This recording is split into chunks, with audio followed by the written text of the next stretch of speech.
So guys, before we get started, don't forget we do have that amazing discount code thanks to Tier 0 Games going on right now. And all you have to do is put in ZWGames5 to get 5% discount on your total order at tier0games.com. The links will be in the description below.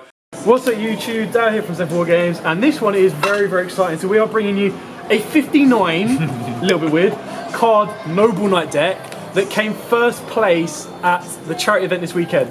So there was no special kind of additions to charity. You could have played full on meta. There was Orcus, there was Salaman Grapes. It was actually a very, very powerful lineup.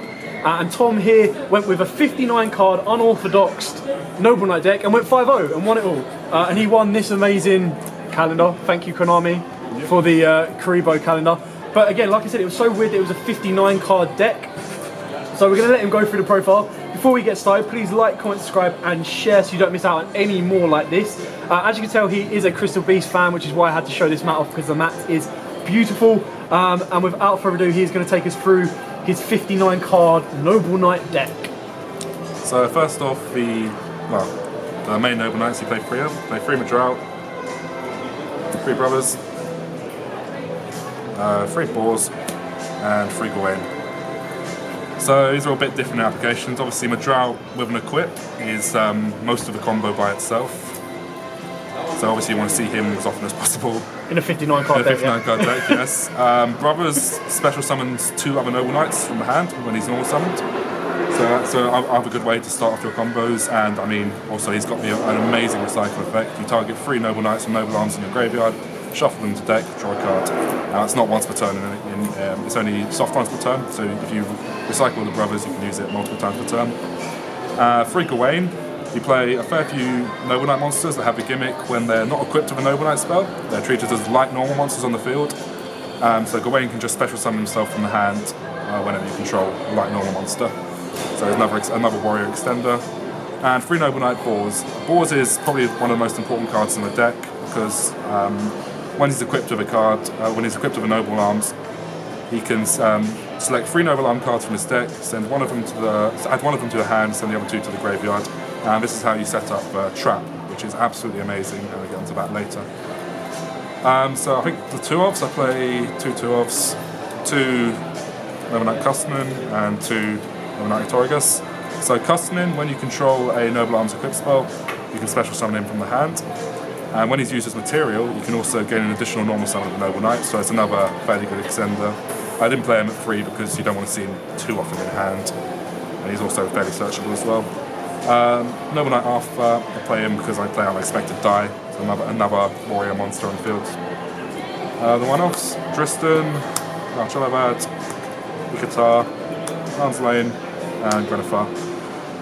Dristan is kind of your out to problem cards. It's, when it's equipped with the Noble Arms, you pop a card on the field, so it's very easy to get rid of floodgates, such as they can only be 1, and other things like that. Galchalavad, when he's equipped, you target 1 Noble Knight in your graveyard, add it from the graveyard to the hand, and then destroy an equip, so recycling. Ekatar banishes 2, so it's a good extender because you can get him from the graveyard or from the hand. A nice free special summon board. Lancelane tributes another Noble Knight to search a Noble Arms card, so if you don't draw access to boars, it's a good way to sort of start off your plays by getting the trap in play. And Grenifar is a monster, but also works kind of like an equip, so you can equip herself to a Noble Knight from the hand or graveyard, and she has different effects based upon whether she's equipped to a light monster or a dark monster. Then for spell cards, for hand traps, 3 Ash, Greedy Crow. Kind of just catch-all, to be honest. I mean, they affect most decks. Most decks have a little bit of an issue if they get hit by one of these. Search cards, 3 Heritage of the Chalice. It just searches any Noble Knight or any Noble Arms, and also recycles itself. So if a Noble Knight you control, which is equipped with a Noble Arms, is destroyed by battle, you add it back, which is, good recycling, and a lot of people don't catch that, so it always gets extra additional use for in following turns. Equip spells, I played 8, so 1 Clarent, 1 Caliburn, 1 Destiny, 1 Garletin, 2 Excalibur and 2 Afredo. So, I mean, these 3, they all have decent utility, but I mean, the only really important one is that this one increases your life by 500, which can go for time wins. These two probably have the best effects. So this one protects it from being Noble Knight you can equip it with from being targeted. So this means you can play around things like Failure, Impermanence, and other sort of targeting removal. Or Freya Door allows you to destroy one set card on the field at the cost of 500 attack of the monster it's equipped to. So this is obviously really good against control decks and other back row heavy decks. I played against 2 Guru today, and this card is really good against Guru. Rota, Monster Reborn, just 2 generic extenders. Obviously Rota just gets most of the deck. Unexpected Die, special the Artorigus from deck, another Warrior extender. Instant Fusion, play Raijin and Thousand Eyes Restrict in the extra, so it's access to them. Double or Nothing, also play the Utopia double package, I mean 10,000 damage, nothing to squint at, so easy game on board. Call by the Grave, I mean it's good against hand traps, a well-timed dash if your opponent knows what they're doing can be pretty annoying, but Call by the Grave is great for stopping that, and also just interruption as well, you don't need it going first. Twin Twisters, gets back row, not much more to say about that. Until Noble Arms in this game, this trap is really, really good. So the on-field effect is you can activate it and reveal cards from the top of your deck equal to the number of Noble Arms you control, and add one of them to your hand. And it's not restricted to Noble Knights, so you can add hand traps, you can add, other interruptions as well, Call by the Grave, Twin Twisters. It's just a really good sort of consistency card. And then from the graveyard, you banish it to special summon a Noble Knight with a different name from the ones you control from your deck. And obviously when you've got as many different Noble Knights as the deck does, it opens up a myriad of options. And finally, one last extender, 3 Phantom Knights for Shape Brigadier. Into the extra deck, the instant fusion targets. Thousand Eyes Restrict to get rid of problem cards if going second, and Raijin is a warrior target to help get us old. Phoenix, because you lose to there can only be one if you're not careful, so it's always good to have that as an option. Link Rebo to get rid of the restrict. Generic Xyz, Redoer and Dweller. Redoer obviously you can make with the trap, so that's a really good until you've got less of an explosive hand. Dweller's just sort of another catch-all Xyz, good against a lot of decks. Utopia double package, really easy way to close out games, like I said. 2 of the rank 5. So he's got the effect to destroy one of a monster on the field, and also when he's sent to the graveyard he revives a level 4 lower Noble Knight, which is a really good combo extender. Custom Name, he can bounce up to 2 or 3 cards, targeting removal, but obviously it plays around things like Thunder Dragons and other sort of cards that can't be destroyed with the regular means. And also when he's destroyed by a battle card effect, he ranks up into a different Noble Knight Xyz, so that comes off quite a bit as well. Artorigus, just play the 1 because he doesn't come up that often, but he's got an effect when he detaches a material and destroys spell and traps in the field up to the number of Noble Arms, so that can essentially be a heavy storm in some situations.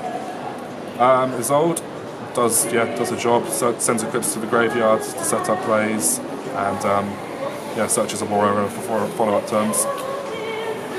And then onto the side deck, Free Morgana, so she sends a Noble Arms equipped to a Noble Knight from the field to the graveyard to negate the activation of an effect of your opponent.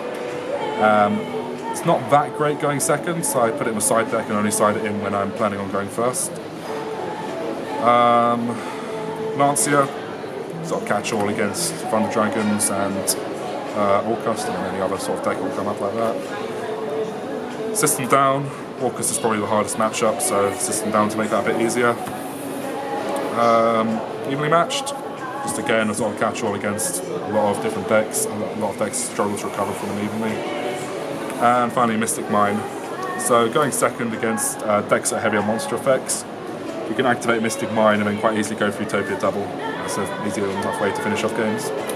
And yeah, that sums everything up. Excellent. So, why 59 card deck? Well, you play the more cards, kind of so that you don't draw your bricky cards. It's double or nothing. Yeah, double or nothing.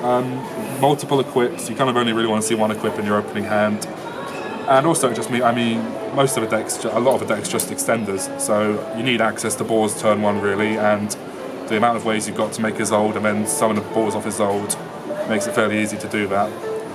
59 because I couldn't think of a 60th and I didn't want to play Upstart. I'm stuff for the deck thing, bro. Nah, it sucks. Cool. So what were your matchups today? It was Mathmex, Lunalight, Orcust. Oh no, I didn't play with Orcust. Oh, you didn't play with Lunalight. I played against 2 Gurus, the Senjus, Salmon Greats and Mathmex. So a very wide range. Yeah, very wide range. Two control, well, Salmons I suppose come under control. Yeah. And then OTK and Mathmex as well. So definitely a good turnout. Very, very interesting on a 59 card version. And very, very interesting to kind of see how the deck operates and moves along in the current meta, especially on relatively a budget. I don't think there was anything in there that was of Noble high Knights, value. Yeah, Noble Knights aren't that expensive, and I'm not really playing any particularly money cards, I suppose. So they could definitely put up a fight, which is very, very interesting to kind of see how the deck operates and move around in the current meta. Never know, maybe the ban list changes the meta so much that a control deck or a deck like Noble Knights can actually start to topple at higher levels and give it a very, very good run for its money. But yeah, that is it for Tom's 59 card Noble Knight first place deck profile. Again, very, very interesting to see it all come together and how they kind of operate in 2019 as well. But for now, thanks for watching. Don't forget to like, comment, subscribe, share, and as always, guys, Happy Dolan!